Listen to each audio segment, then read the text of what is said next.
Hello everyone, and welcome back to Ben Plays Games. In the mid-90s, video games were a popular hobby, but hadn't truly yet entered the mainstream.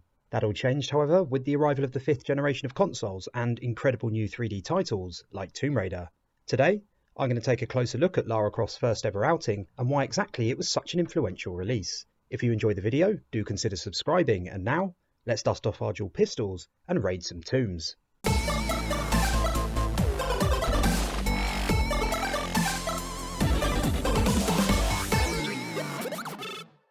In 1983, nearly 40 years ago, the video game industry suffered a huge recession due to oversaturation in the marketplace and the rise in popularity of PCs.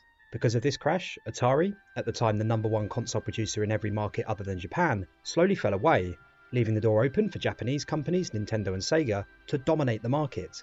Fueled by the success of Nintendo's NES and Super Nintendo, as well as Sega's Mega Drive, also known as the Genesis, the market slowly recovered over the next decade, and by the time the mid-90s rolled around, the video game industry as a whole was felt to be fairly secure.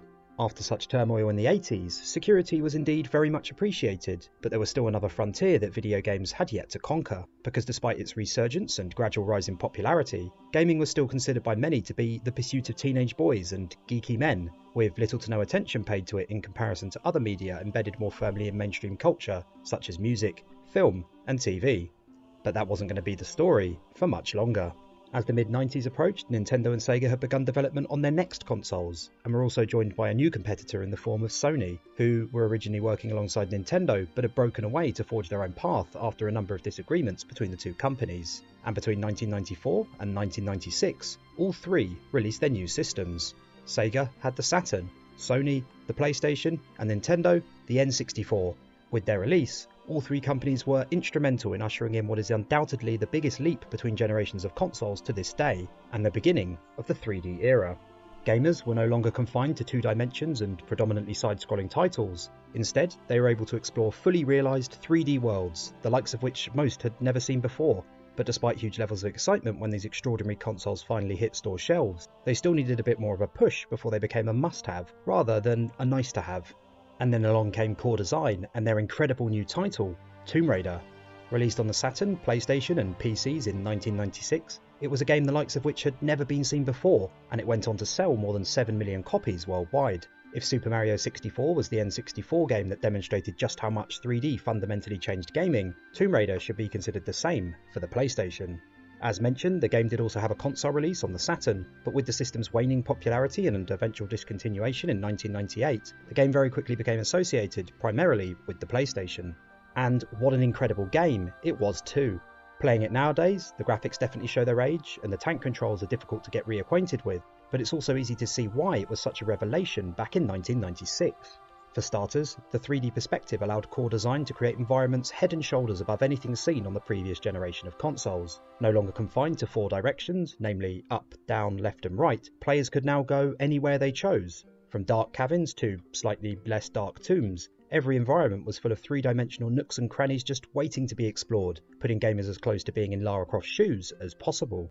Much like the complex environments, Lara herself was a complex character too, able to make use of jumps, rolls, sidesteps and swimming, among other moves, as she made her way through the sprawling 3D levels. On top of that, Lara was also able to wield weapons including pistols, a shotgun and an Uzi to take down any animal or occasionally human threat she encountered. Combined with a cinematic, dynamic camera, excellent, for the time, texturing and far more modern sound design, and what you ended up with was a game that captured the imagination of almost everyone who played it.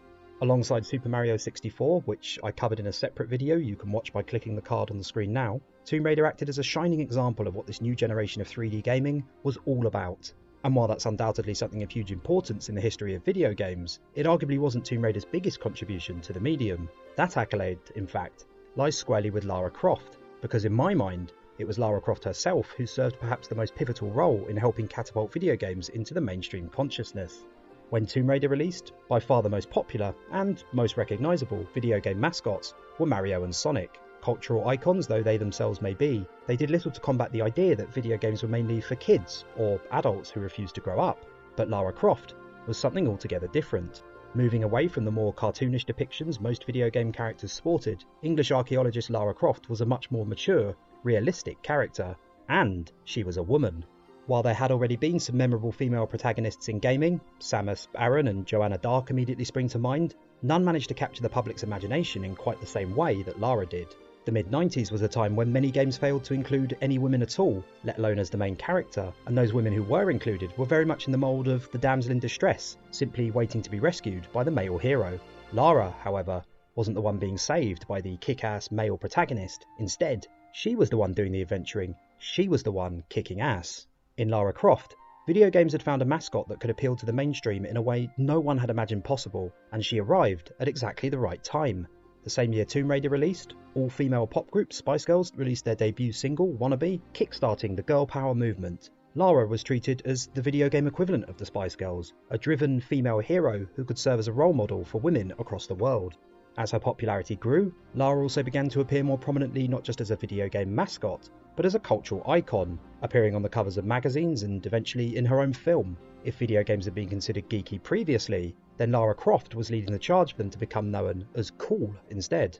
And it did wonders for the PlayStation too, which became by association the cool console to own. Tomb Raider, along with Wipeout and its DJ-infused techno soundtrack, made PlayStation the console to buy not just for seasoned gamers, but for those looking for their first ever console as well.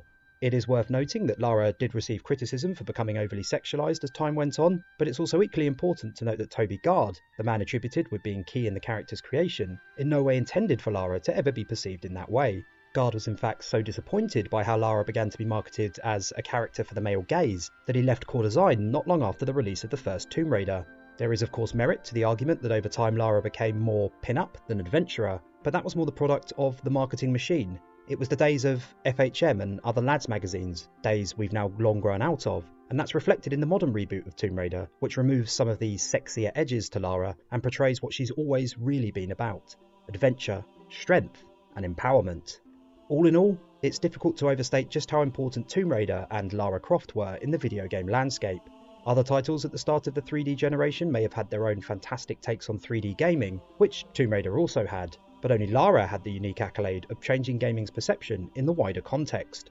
Not only did she help make gaming cool, she became the video game representation of girl power, proving that games with a female protagonist could sell just as well as those with a man at the helm. To say Tomb Raider simply influenced video games would be doing it a great disservice, because Tomb Raider didn't just do that, it also changed the way video games were perceived by the wider public, forever.